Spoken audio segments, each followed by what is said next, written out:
1 month of applying for my green card. And I finally have my interview scheduled. How I'm preparing for this interview. I know that is very rare that they do that. I'd rather be...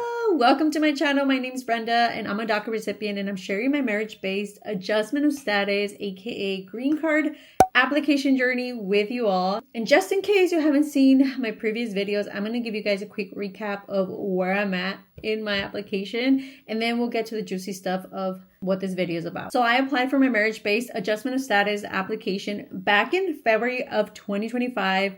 My biometrics were reused. I received my actual work permit card under the C9 category in just 1 month of applying for my green card. And I finally have my interview scheduled for this month, June 2025. So overall, it's been 3 months since I applied and received my interview appointment. So it's been going really, really fast. I am so happy and I'm blessed. Y gracias a Dios that everything's been going smooth as of today.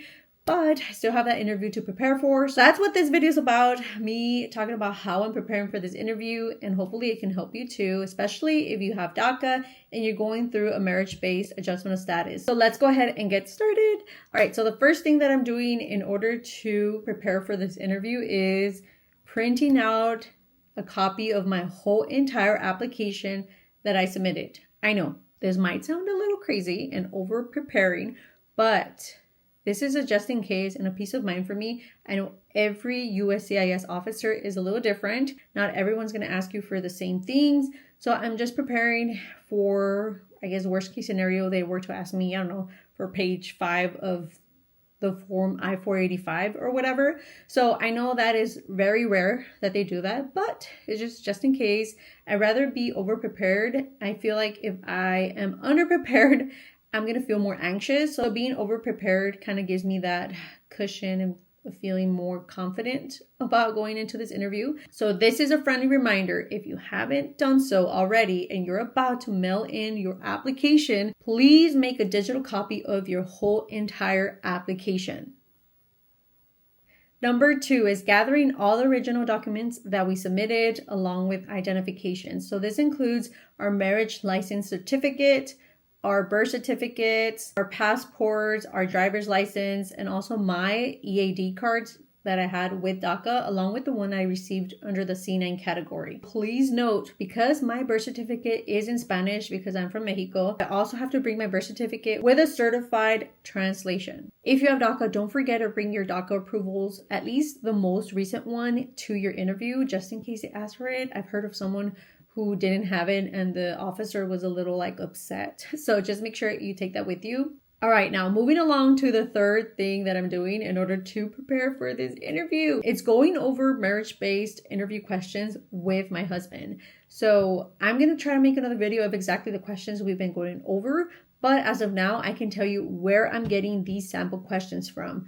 So one of the resources that I'm getting these questions from is YouTube. There are so many videos on marriage-based green card questions that you can find. Just literally search marriage-based green card interview questions and you're going to see a ton of videos. So that's where I'm getting some of the sample questions. I'm also getting some from the Facebook groups that I'm part of, like AOS DACA Dreamers Together, also We Are Dreamers. I'll try to put them right here so you can go ahead and check those Facebook groups out. They are so helpful. They're the #1 reason why I was able to do this whole thing by myself. So go ahead and check them out. Another great resource is TikTok. So there are a lot of TikTok videos out there where you can find attorneys giving out sample green card interview questions, specifically marriage-based. So you can go ahead and just also search on TikTok green card marriage-based interview questions and you'll see a ton of videos on that. So go ahead and check it out. Now, the fourth thing that I'm doing is going over green card interview questions that are going to be asked to me specifically as a beneficiary. These have nothing to do with marriage. So these are questions that can be found in the I-485 form. I've heard from other people who've gone to their interviews that the officers will ask questions from form I-485, specifically the yes or no questions. These are questions like, did you work in the U.S. without authorization? Did you enter the U.S. without inspection? How did you enter the U.S.? Things like that. So I'm going to go ahead and review the whole I-485 form. I'm also going to have my husband read through those questions with me. So I'm going to have my husband ask me those questions out loud so I can really hear them and be really confident when I go to the interview and be like, okay, I've heard this question before out loud, because I've heard it is way better to have someone give you those questions out loud versus you just reading them, because you get more familiar with that question. So I'm definitely going to do that.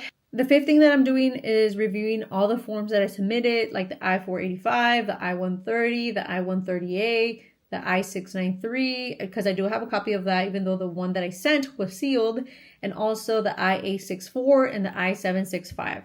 So I'm going to make sure I review all of those, maybe not each in detail, like the I-485 I'm for sure going to review in detail, but the rest I'm just kind of like going to skim through them, make sure, I know the information that I put in my application. Just to be safe, I want to make sure I don't have any errors, even though I double checked, triple checked, quadruple checked. I don't know how many times I checked before I sent in this application. But anyway, I'm just going to review it again, just so I can be very familiar with it, very confident when I go to that interview. And then the sixth thing that I'm going to do is just pray. I'm going to pray and pray and pray that everything goes well, y que Dios está conmigo. Anyway, I'm going to end this video here, and I'm wishing you the best of luck. Remember, no hay mal que por bien no venga. And I'll see you on the next video. Bye!